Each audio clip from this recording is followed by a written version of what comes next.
my hand has been slapped a lot in my life. You see, a lot of people say you can learn about someone by reading the palm of their hands. You know, if you can see where their love and lifelines meet. But I actually think you can learn more about a person if you can read the back of their hands. If you can see that faint imprint of the many times in their life when their hand has been slapped. Now, my hand got slapped really, really hard, as it often did when I would reach into the cookie jar for just one more cookie. My hand got slapped really, really hard when so many of my friends and lovers died of AIDS. My hand got slapped really, really hard when I was a senior in high school, and my boyfriend at the time was queer bashed after school, and those jerks yelled at him, "Die, faggot, die, faggot, die," as they stabbed him 9 times in the neck with an ice pick. My hand got slapped really, really hard when I was told that my boyfriend of 7 years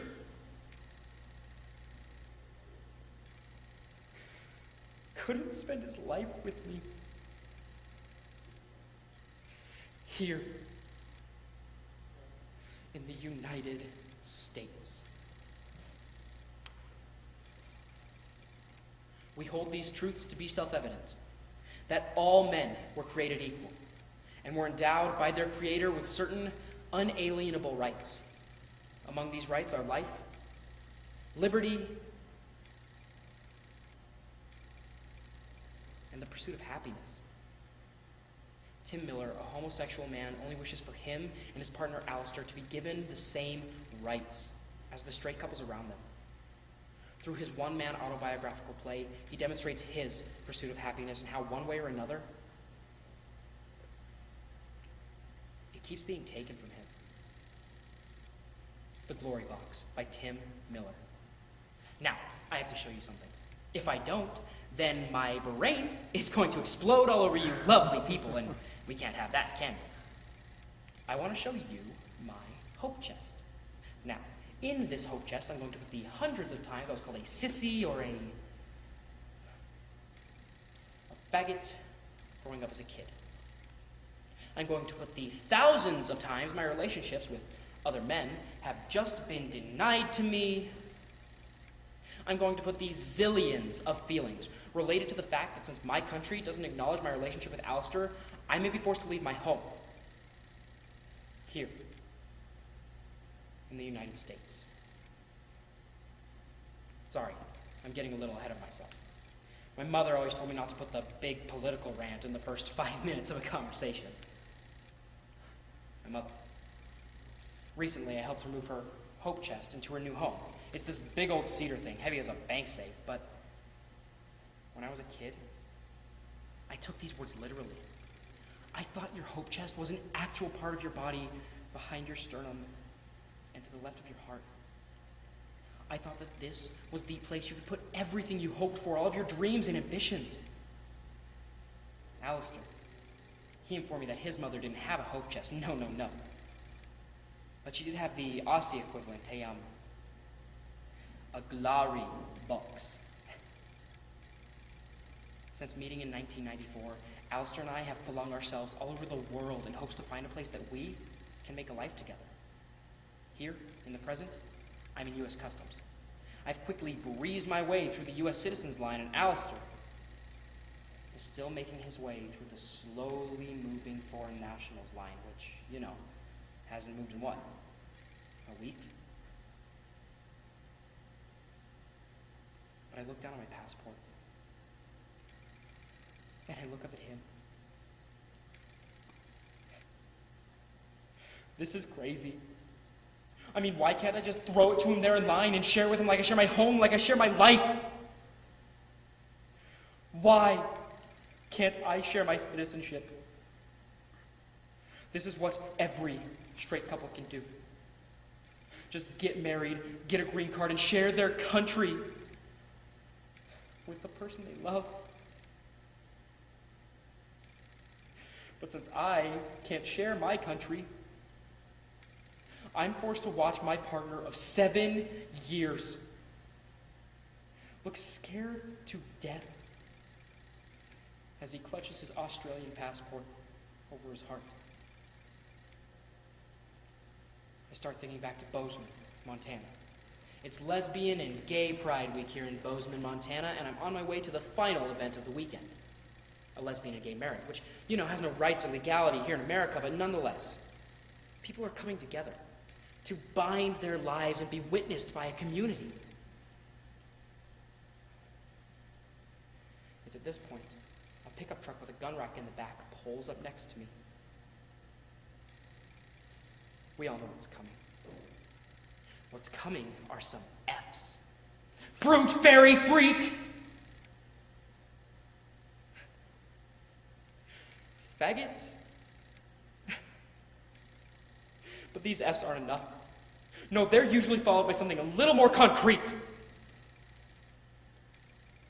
Sure enough, a half-empty bottle of Colt 45 malt whiskey leaves the passenger side window as it's flung at me.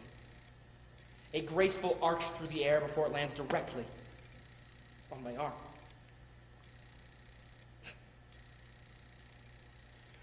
I'm bleeding now from the cuts running down my wrist. It's not too bad, though. 4, maybe 5 stitches tops. I just hope that the guns stay in the gun rack. Luckily, they lose interest in me. It's almost as if they could see Alistair's hand in mine. On this beautiful street, in this beautiful state, made ugly by these men's hate. As you can imagine, I wasn't much in the mood for a wedding. But what else could I do? So off I go, my hand aching from the lack of Alistair's hand in mine, my head aching from the harsh ricochet of those F's, and my heart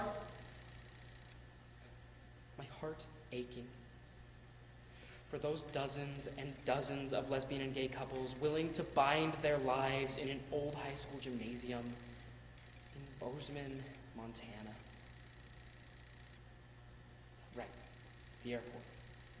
I believe the way she phrased it was, she's sorry, that there's been an irregularity in his request for a student visa. That it's come to their attention. He's developed a significant tie to a U.S. citizen. To me. And therefore, he's at risk for not leaving the country at the end of his studies, so he's being denied his student visa. And will be sent home on the next plane. No.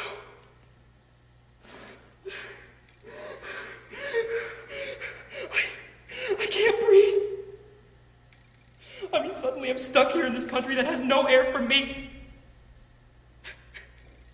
I start thinking back to all the times the police have pushed me around, all the times my relationships have been denied to me, all the times that a bottle has just been flung at me, so I drop my backpack, I step across the rope, and I bring him in.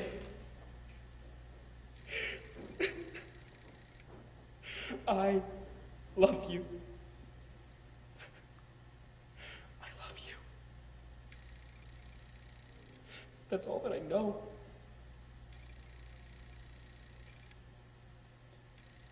And as I look into his eyes, and he looks into mine, they just pull him away from me and say, next.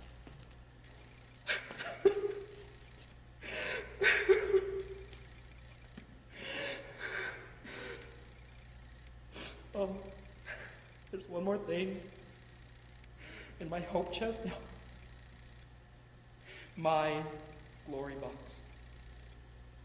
Behind my sternum and to the left of my heart. It's this compass that led me to love another man from another country in the first place. Led me all over the world to find him. I want to use this compass to find a place where two women or two men can bind their lives together. I don't want to have to leave my country to find this place. I want to use this compass